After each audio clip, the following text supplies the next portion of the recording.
You know, one of the things that I know that the president's supporters absolutely love is that he has been arguing since he first ran 10 years ago that he's going to end forever wars and put America first. Yeah. Now he says he's running Venezuela. He's totally open to putting boots back on the ground there. And he's signaling that Cuba and Colombia could be next. How is that America first? I mean, look, I trust the president to make decisions that are in the best interest of Americans, of our country. This president gets results. I think when you have a guy who's not recognized as a head of state, who's head of a narco-terrorist criminal operation, who's cozying up to Iran and China, and he's doing it right here in our hemisphere, bringing that individual to justice, I think that's a good thing. Most Americans think that's a good thing. And that's consistent with keeping drugs off the streets. I know folks in the 4th District of Ohio and what fentanyl and other drugs have done to some families that I get the privilege of representing. But fentanyl helping deal with that, I think is a good thing. And Americans recognize this for decisive action that makes a difference for us and, frankly, for Venezuelans. Right. You know, fentanyl doesn't come from Venezuela. And there's definitely... Cozying up to China and Iran, which are part of that, certainly does. But again, cozying up to China and Iran, talking about what matters on the world stage, is different from what most people who voted for Donald Trump heard him say, which is, I'm going to focus on Americans. I'm going to focus on groceries. I'm going to put American dollars. And President Trump has done that. President Trump said he'd cut taxes. He did. President Trump said he'd secure the border. He did. President Trump said he'd get men out of women's sports. He did. President Trump has said he'd lower gas prices. He did. President Trump said he'd make sure Iran did get nuclear capability. He did. He did all those things in 1 year's time. That is certainly making America great again. That is certainly consistent with what he said. And getting a bad guy brought to justice who's had a 5-year arrest warrant, that is certainly consistent with that theme and that message as well. So I think the American people appreciate that. And frankly, I think that's the message we go tell the American people in this midterm election. President Trump and Republicans did what we said we would do. How are they going to feel about the fact that the president, said that America is committed to rebuilding Venezuela, particularly the oil fields, spending money to do that? Well, again, I think Americans recognize when that country took assets that belonged to American companies, that's wrong. That's all President Trump is saying is going to change in the future relative to oil. I think that makes sense. They took property from American companies. That makes sense that there's going to be some kind of compensation, some kind of reckoning for that.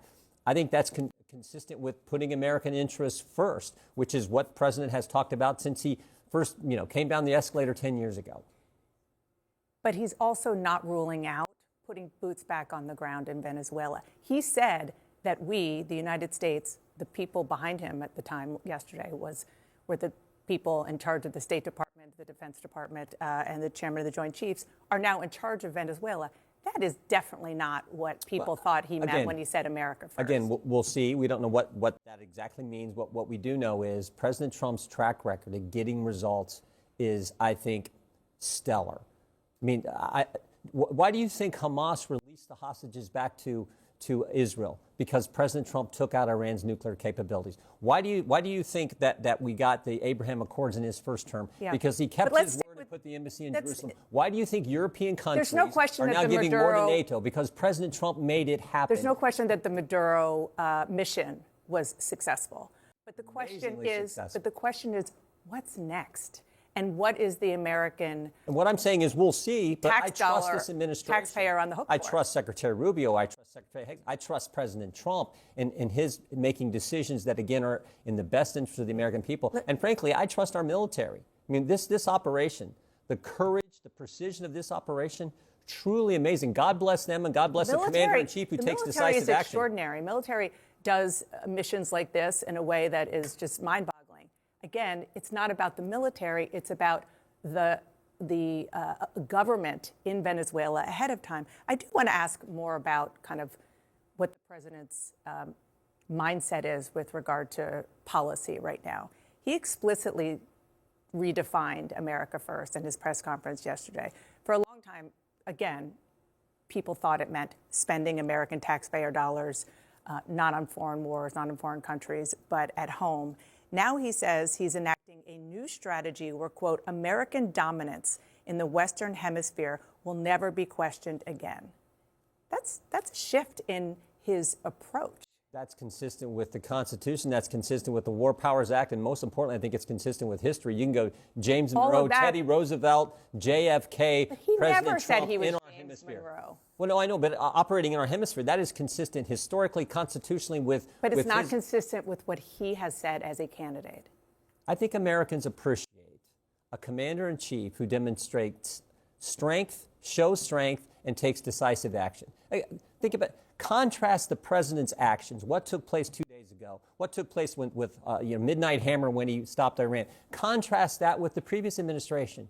Contrast that with Joe Biden led a Chinese spy balloon fly clear across the country and then shot it down. Do you think President Trump would allow that? I think the American people appreciate the fact that he demonstrates strength and he takes decisive action for the benefit of Americans. You talk about drugs, and here is something that President Trump did. After the former president of Honduras went through the American judicial process, was found guilty, was sentenced for a whole bunch of really bad things with regard to sending drugs into the U.S., poisoning American children, as you would say. The president pardoned him. How is that consistent with going in? The president's clear about this, I think, in his press conference. The pardon power, by the way, is exclusive to the president. They can exercise it however they darn well want. Should he? And he exercised it that way, and he said he thought that the Biden administration treated this individual, the former president, in an unfair fashion, and so he chose to pardon him. President Biden issued pardons for preemptive pardons for people in the January 6th committee. He issued pardon for his family. So this is a power that our Constitution gives exclusively to the president. They can exercise it how they choose. Let me ask you really quickly, because Maduro is in New York, and he is expected to, maybe as soon as tomorrow, as Monday, to have a hearing. Are you comfortable with Nicolas Maduro being tried through the American judicial system? Should he have the same rights as American citizens? Yeah, I think that's why he's being tried in our system. Our system is the best in history, the best on the planet. Of course, that's the best system. And that's where the indictment, the 5-year arrest warrant, came from the Southern District of New York. Jay Clayton signed I read the indictment yesterday, 25 pages. This guy's engaged in all kinds of bad behavior, had a 5-year arrest warrant, was not recognized as the head of the state, ran a narco-terrorist criminal operation, and was cozying up to Iran and China. And he was doing it in our hemisphere, which is just wrong. And so the idea that he's now being brought to justice, I think, is a darn good thing. And I think most Americans see it that way. And they appreciate the decisive action from their commander-in-chief, our president, President Trump, as particularly contrasted with what we saw from Joe Biden, who let a Chinese spy balloon fly clear across the country before he even shot it down. I think you would have shot it down before it went across the country, and I know President Trump would have.